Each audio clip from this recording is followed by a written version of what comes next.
Pink. Oh, relax. Yeah?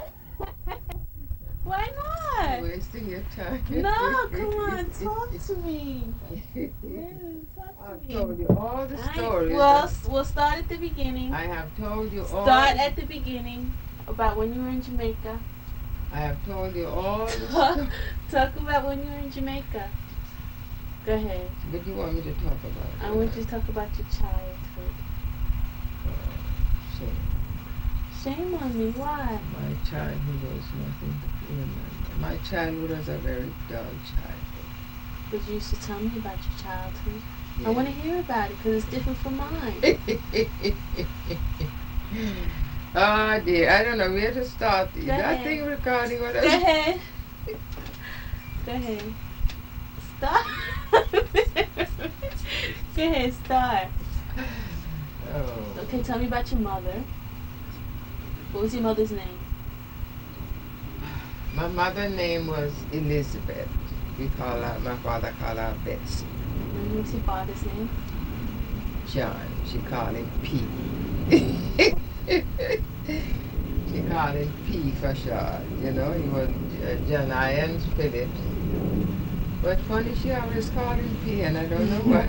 Hey, that's a funny name to call somebody P. I guess But so. P was his favorite name. My father was a very religious man. I'll tell you a story about my mother. My mother was very, very sick one night. Very sick at death's door. And my father prayed and asked God not to take her. My father prayed and asked God not to take her. You know, my father was a man that would talk to God just like I'm talking to you. And he says, well, children, your mother is in God's hand. There's nothing more I can do. You all go down the banana road and ask God not to take your mother. So we all ran down the banana road, which was every little thing happened. That's where we went on our knees and talked to God there. Because for me, God was very real, and He's still very real in my life. And so we talked to God, and we came back up. And when we came back up, my mother was able to talk to my father. And she said, tell him to go down in the garden and pick some herbs and to give her some of the herbs to drink. And after she drank the herbs, she felt better. She was sitting up, you know, and she felt a whole lot better. Until she got out of bed and was able to be active and do things for us. What else? You better stop it. What else we got to talk about? There were, my mother had 14 children in all. She miscarried one and she buried one, but she raised 12. Mm-hmm. 8 boys and 4 girls. And their names? And the oldest boy was Joseph. The second boy was Isaac. And the third boy was, I think he was Clement. Then there was Wesley. And then there is Alec. That's 5. Mm-hmm. Then she had her first girl, Elva, after 5 boys. And of course she was the queen. Mm-hmm.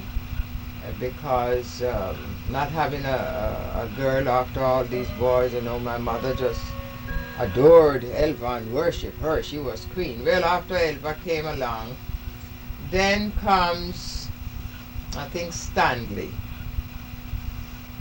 Then comes Lily. Then comes Alan. Then comes myself. Then comes Sydney, who followed me, and my sister Amy, who is Washbelly. She's the last one. But We being the last of the gang of children, we had very little education. I know I had very little education. I had to leave school and go to work at a very early age. What age? I think I went to work, must have been about 12 or 14. When I worked all around for odds and ends job, but leave home and went to work, I think I was about 14. And I went to work to leave.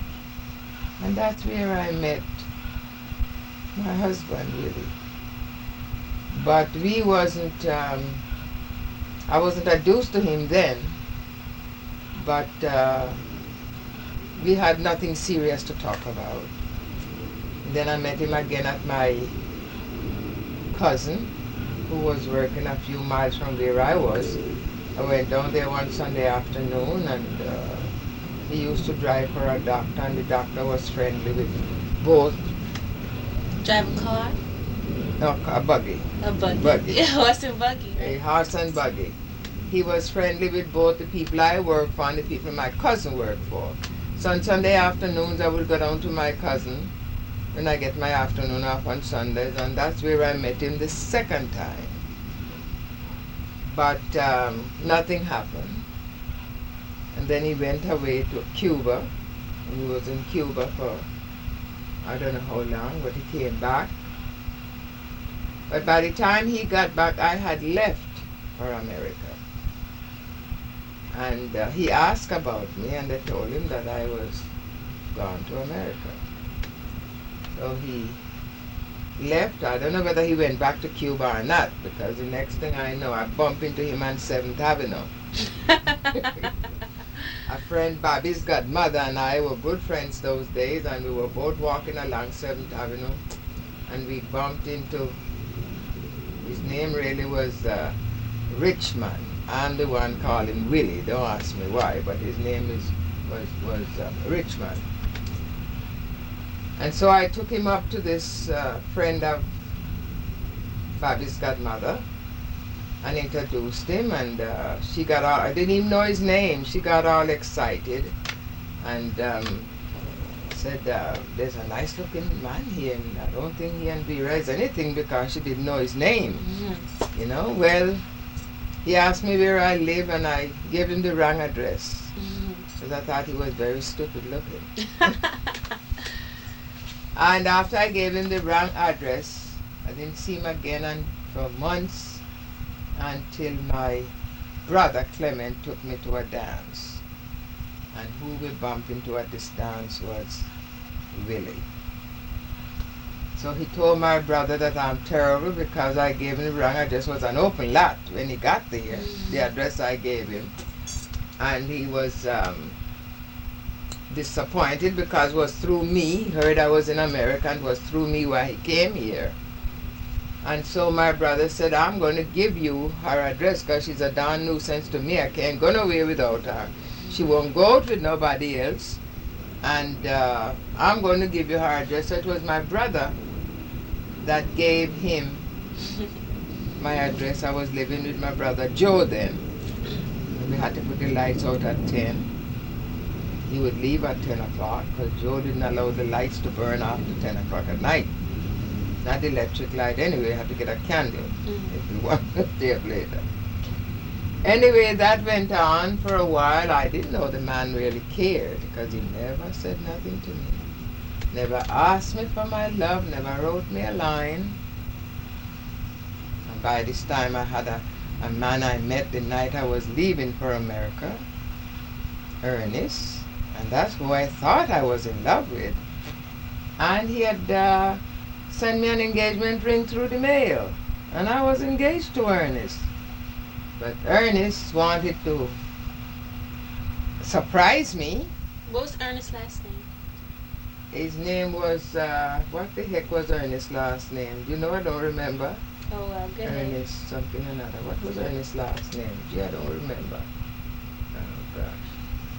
Anyway, he wanting to surprise me, told my mother that he didn't get a chance to come, but that he's going to Kingston to get a job. But he was going to Kingston to leave for America. And It was the Sunday before all this happened. I got a letter from my mother telling me that Ernest can't come to America. And my brothers wanted to know what's the sense waiting for him. I couldn't go to Jamaica to see him. He couldn't come here to see me. And there was Willie, who seems interested, though he never said nothing about his love. There was Willie who seems interested and wanted to know why didn't I give up the thought of Ernest and settle down with Willie. Well, my dear, it was the Sunday we decided to get married in 3 months. And the Monday morning I got a letter from Ernest. Darling, just arrived. Can't wait to see you. Meet me tonight at my sister. So you can just imagine the predicament I was in. I met him. My sister and I went to see him. But I was very cold. Just when you saw Ernest? When I saw Ernest, I was very cold to him because I didn't hear from him for over 6 months. Mm. And I thought, really, my mother said he couldn't come to America because they had passed this law and he didn't get in before the law had passed. And nobody else could come after that law was signed. So I just assumed, but he told my mother that because he didn't want my mother to write and let me know he was coming. He wanted to surprise me. So I found myself in a very delicate situation.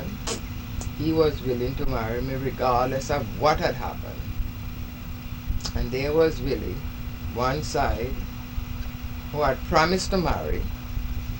What made you decide to marry Grandpa? My family. Mm-hmm. I really didn't know what love was, I tell you the truth. But my brothers, Clement in particular, Clement said, if you marry, I had 1 week to decide which of the two I was going to marry. And Clement said, if you marry Ernest and you run into difficulties, don't ever ring my bell. But if you marry Willie and anything go wrong, I'll always stand by you. He had loved Willie. I'll always stand by you. So, and my brothers and Alan also was in Willie's corner. All of them wanted Willie. So on my brother's advice, not love, I marry Willie. Well, that was a little topsy-turvy, which I won't go into. It's too topsy-turvy to be recorded. We had it hard at the beginning, but being brought up with the fear of God from a child, my father was a very religious man, and being brought up from a child under the fear of God, then I said, well, this was my time to have faith in God and to fight this battle. And we got married, and I decided I was going to have the marriage annulled. But 9 months later, here comes my first son, Bobby. So that boy really kept us together. And they were tough years, but he tried and I tried. And God blessed us with 5 children. My oldest daughter died at the age of 3, but God gave me 3 more after the death of Rosie. And through the help of God, I was able to raise them and see them all went through school and watch them all get married. And here I am today still fighting at the age of 80. I'm still fighting my husband. I was married 52.5 years. Some days was rough, some days was good. It was a... Tell me about raising the children. Well, raising the children was quite a fight, quite difficult. I can't recall all the things. I don't want to talk about all the problems of raising the children. They were very, very sickly. There was always sick problem with the children. I remember when Bobby took the poison bush and nearly killed he and his father. He drank a cup of it, then he gave a cupful to his father. And midnight I had to rush with them to medical center. And I got there just in time. The doctor told me another 10 minutes and he couldn't save them. I had to turn them upside down and pump the poison out of them. I took the bush with me so the doctor knew what they were working against. And they had to work on them like anything. I was half dead while I was there. They had to give me a sedative. I couldn't cry. I just was shaking like a leaf, you know. And then I called Lily and Joe and they came up. And the doctor told them they brought Willie down, but they wouldn't let me see him at all. It's a long story, can't tell you from the beginning. But when they brought Bobby down, they told me to try and see if I can arouse him. But I couldn't do nothing with him, couldn't do anything. Well, when I left the hospital, the doctor said, well, Mrs. Williams, I may as well tell you the truth. They are between life and death. If they gain consciousness, they will live. But I don't know whether they'll gain consciousness or not. They may not gain consciousness. They are both in the hands of God. We have done all possible, but now they are in the hands of God. Well, they brought me home and I was crazy walking up and down. And finally I said, the doctor said, we send a telegram if they gain consciousness or if they die before 6, you'll get a telegram. I didn't have a phone then. But at 5:30 I told Joe and Lily that I couldn't wait anymore. I have to go to the hospital. And when I went up in the hospital, you know what? They were both sitting on the side of the bed. They had gained consciousness and they were both sitting on the side of the bed. And I grabbed the doctor and I shook him with everything I had in the world. I just shook him. And the nurse tried to take me up and he said, leave her alone. And that's when I could cry. But I couldn't cry before. And then there was a time when your mother fell over the banister in the house we were living. I called to her, I said, Debbie, get off that trunk. Don't stay on the trunk. But she didn't listen to me. She climbed on the trunk and then she toppled over the banister, 2 flights down to the bottom. I said to Bobby, I know she's dead, go pick up the body. But I took first aid, so I said, scoop her up. Put your hand underneath and scoop her up onto another. And she was conscious when she came. Thank God she was still alive. She was conscious. I rushed to medical center. Oh, I've had to rush to medical center when Bobby got knocked down with a bicycle. I had to rush to medical center when the needle broke in my hand. I had to rush to medical center when the boy busted me in the eye that the blood gushed out his eye. Whose eye? Bobby. The blood gushed out of his eye. I had to rush there with my sister one night, midnight. I had to rush there with Clement. One night I had to rush there with Kenneth. I had to rush to medical What center. happened with Uncle Kenneth? Take sick. Remember what was wrong with me. So the doctor had to say to me one time, Mrs. Williams, why don't you just take a little wing and leave me in the hospital because you're here most every day. Did Aunt Marcella get sick too? Marcelet was very, very sick. I remember taking her to the beach. And by the time we got to the beach 8 o'clock in the morning, but by 10 I had to have her in medical center. She was burning up with fever. She had a temperature all the time, every time you turn her around. And go back to your mother. She stayed in the hospital 2 weeks. And they sent her home, and I had to take her back another 2 weeks because she wasn't well up to the hospital. But Marcelet, I had to rush with Marcelet many, many, many times. I had to stay over all night watching her from dusk to daylight, telling God you can't take her because you took one already. And my little Rosie, that's a long story. How long that thing go on?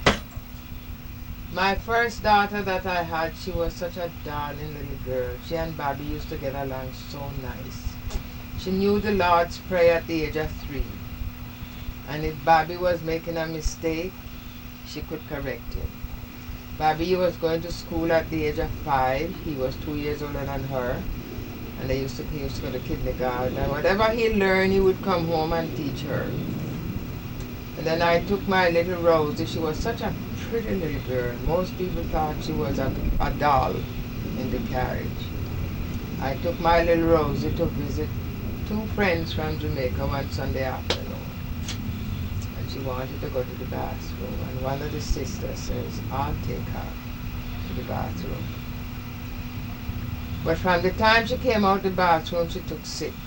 She started burning up with a fever, burning up with a fever. And I didn't believe in doctors then because I had a whistler on my finger. And I went to medical center with the 2 of them. I got there 8:30 in the morning. I was there till 5 in the evening. And they sent me back home with the whistler on my finger. With the what in your finger? Whistler. What's that? That's a thing that grows on your finger and it's hard and very painful. Oh. And I called a private doctor, and because of they told me to come back next day. So with the aggravation of the 2 children to contend with the pain of the finger, I decided I wasn't going back to the hospital. Still medical center. So I called a private doctor, Dr. Amos, I never forget his name. And he used to come every day and said if it's anything she's having, it would come out in about 3 days. Nothing happened, but my baby just keep burning up with fever, burning up with fever. Well, this was the Thursday morning.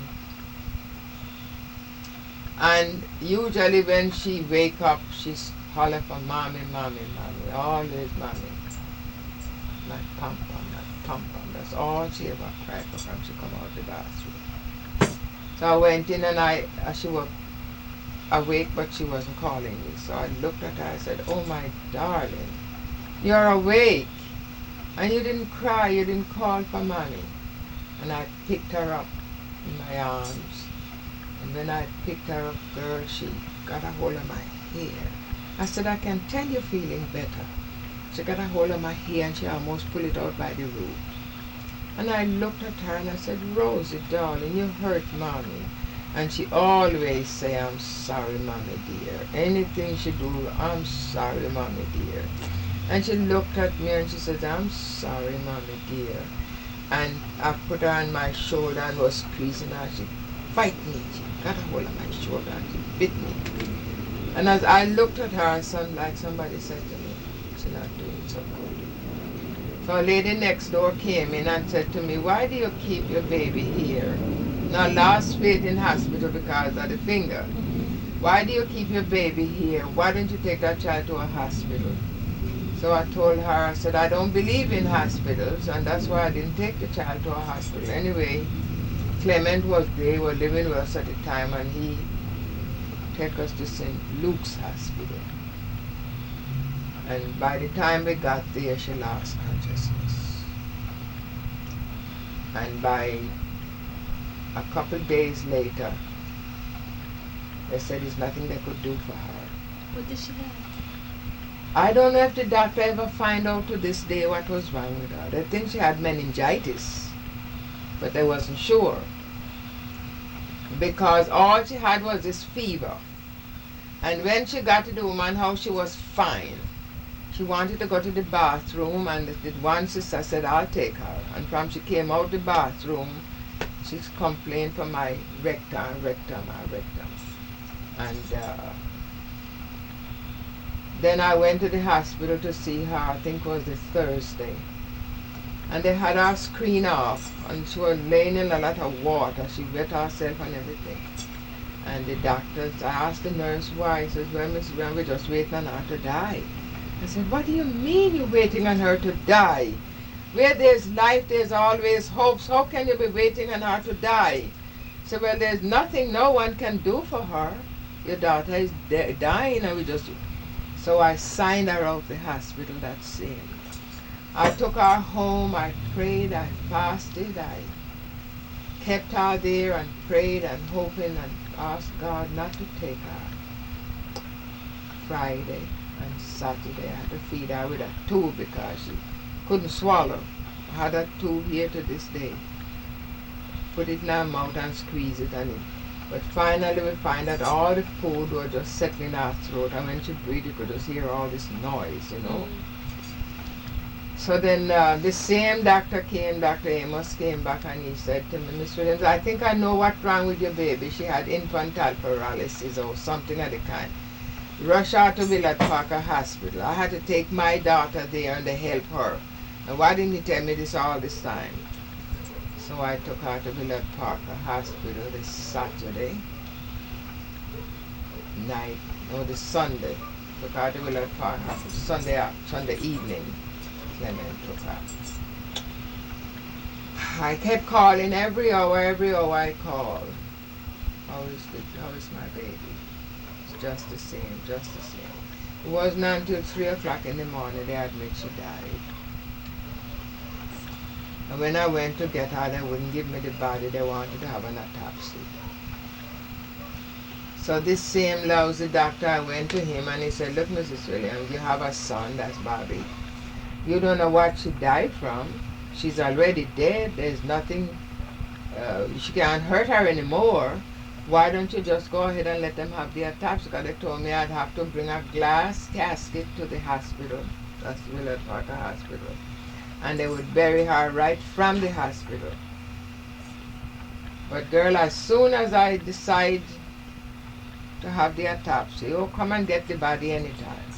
Body was, all they wanted was the autopsy. So I lost my poor little Rosie. I'll never know when or how, but you know, the morning after she died, I always listened to the service every morning. And the Monday morning after she died, the first hymn they sang was, we shall meet on that beautiful shore by and by. And it was as if God was talking to me. The minister said, maybe some of you are very grieved this morning. Maybe you have lost a loved one. Maybe she was a pretty little curly-headed girl. How could this man know she was a little curly-headed girl? He said, but you know, if God give you something and you don't show appreciation, he'll take it back, you know. Maybe you didn't show appreciation and God take her back. But isn't it nice to know that she's in heaven waiting for you? Isn't it nice to know that someday we will meet again? Don't be too grieved about her because she's gone to rest and she's waiting for you. Any day you die, you're going to meet her and you'll be together again. And I kept saying to Willie, you're listening. God is talking to us. God is talking to us. God knew he took my baby. God has his reason why he took the baby. Here God is talking to me. I keep telling him all these things and all. He just did and said, yes, I'm listening. And we both were crying. But Rosie died. I got over Rosie's death. And God blessed me, as I said, with 3 more after that. After Rosie came Kenneth. After Kenneth, Marcelet. After Marcelet, death. So God has blessed me all through the years. I was able to raise them. They finished Sunday school. I tried to raise them in the fear of God. If they don't remember now, I try to give them a good education. But when I'm dead and gone, they can never say if my mother had tried, because God knows I have tried. I try to raise them in the fear of God, and I have tried to give them an education. And I can say, thank God, none of them is a disgrace to me today. I'm proud of all of them. God has heard my prayer. Sometimes I didn't know where a crust of bread was coming from, but God provided. God was always a good God to me all through my life. And I'm praying that my children will learn to find God before it's too late and trust Him. Take Jesus as your best, that's your best friend you can ever have in this world. It's Jesus, because He has done wonderful things for me, and He has been very good to my children. He has blessed my children immensely. And I pray before I die that my children will all, and their children too, will all give themselves to God, will turn to God and take Him as a friend, because He has been a wonderful friend.